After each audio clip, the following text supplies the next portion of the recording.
भारतीय जनता पक्षाने जो जाहीरनामा यावेळेला दिलेला होता, या जाहीरनाम्यामध्ये भारतीय जनता पक्षानं या महाराष्ट्रातल्या सर्व शेतकऱ्यांना शब्द दिला होता की आमचं सरकार सत्तेवर आल्यावर तात्काळ शेतकऱ्यांची 3 लाखापर्यंतची कर्जमाफी आम्ही करू, ही घोषणा त्या निमित्तानं केली होती। परंतु आता सध्या राज्याचे कृषी मंत्री सांगून राहिले का लाडक्या बहिणीचा आर्थिक बोजा खूप जास्त वाढल्यामुळं आता शेतकऱ्यांची कर्जमाफी आम्ही करू शकत नाही, असं सध्या कृषी मंत्र्याचं स्टेटमेंट आहे।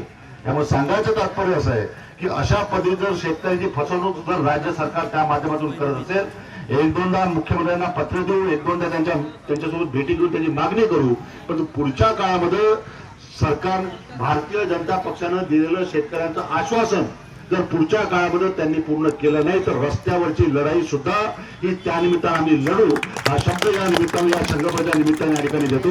आज फार जास्त वेळ या ठिकाणी बोलणार नाही, आज 3 मतदारसंघामध्ये कार्यक्रम आहे।